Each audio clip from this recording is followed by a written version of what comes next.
Hello everybody, welcome to week 3 of your Asana homework assignment. So this week we have 2 standing poses, triangle pose and warrior 2. Fundamental poses in all yogic practices, as well as that gold medal standard downward facing dog. So come on up and turn to the long side of your mat. Immediately take a wide stance. So the most common misalignment is that people don't take a wide enough stance. And what does wide enough mean? So this mat, just so you know, is an extra long mat, and I'm 5'2.5". So therefore, don't judge the length of my body to this really long mat. Just think about this. Take your arms out to a letter T, flex your hands so your fingers point up.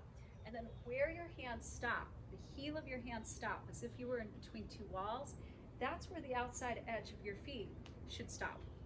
So simple enough, right?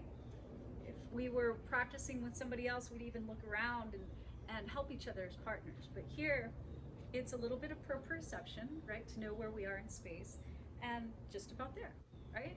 And then extend and release your hands. Now, there's a lot of ankle flexibility that's required. You can do things like warming up the ankles, pivot the toes out, pivot the other toes out, pivot, pivot, pivot, and back in, like a pinball machine with the little levers. So from here, let's turn our right toes out.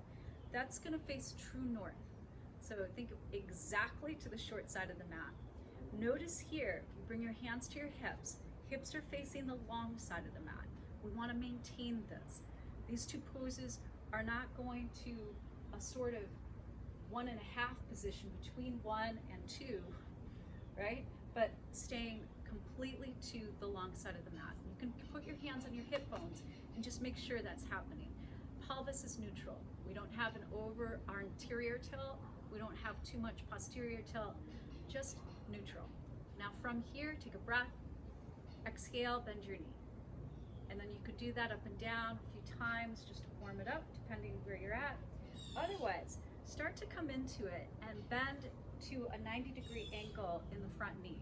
So keeping that, make sure that your pelvis is still facing the long side of the mat, and one hand to your low belly, one hand to the sacrum, and pull in and up with the low belly. Feel this is actually taking like a little sandwich effect. If everything's tilting forward, and then you take your arms out, you're gonna be projecting the body forward. So come out of that, again, make sure everything stays neat, and then come in. You have Pada 2 in the feet. Remember, there are 2 feet patterns in the practice. The front foot is dialing clockwise if it's the right foot, counterclockwise if the front foot is the left foot. Now from here, pull out of this front hip crease. For warrior 2 is a pose of presence. Bring your arms up and open them to a T. Lots of ways to get there, but watch if the back arm is hugging down like an anchor on a boat. You're gonna be able to keep going forward, but it's gonna make it really hard, the drag and the resistance. And we don't want to be overly leaning forward either, or pulling backwards. So when we see this, it just means like our minds are like over anxious, we're worried about the future, or we're stuck in the past. But inhale both arms up. You'll immediately notice if one arm is higher when you reach your arms up, and that's from your pelvis. It's not your arms. So find the neutral pelvis, bend, dial your foot so your knee widens to the pinky toe. Take a breath, and as you sit low, Apanavayu, downward energy, but lift up, Pranavayu, and then take your arms out to a T. Fingers closed, fingers wide. Either way, if your shoulders are climbing up, palms open, and then you get the external rotation in the upper arms. When you turn your palms down, internal rotation on the lower arms, and the dual action stays. And then look over your right hand. And then breathe, breathe, breathe.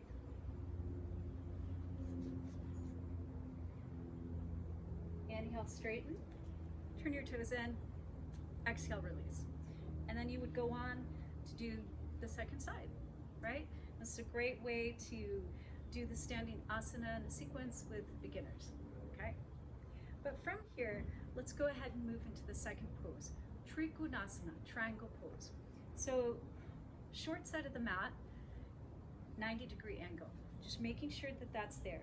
There's 2 inner hamstring muscles, semi-tendinosus, semi-membranosus. These are not pushing back, which would push your pelvis back to an anterior tilt and then come into triangle like this, right?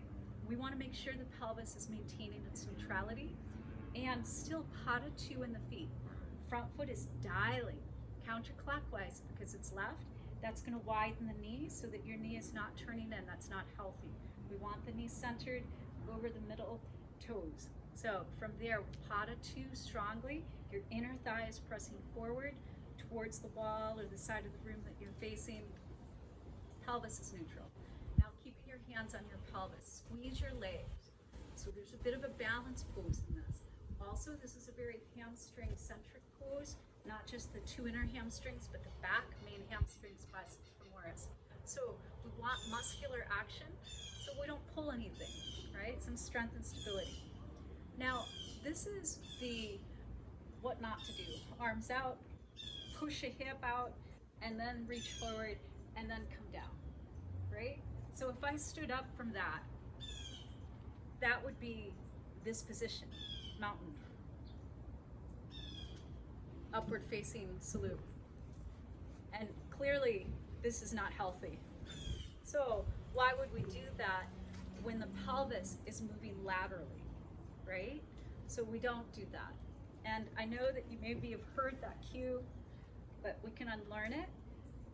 We take our feet wide apart, as wide as the heels of our hands. We turn our toes, check in, pelvis is even, everything is neutral, low belly is moving to the back, low ribs are closed. Inhale, open your arms, and if they feel heavy, lift them up higher. Now squeeze your legs, take a breath. Now keeping your hips as they are, then come down.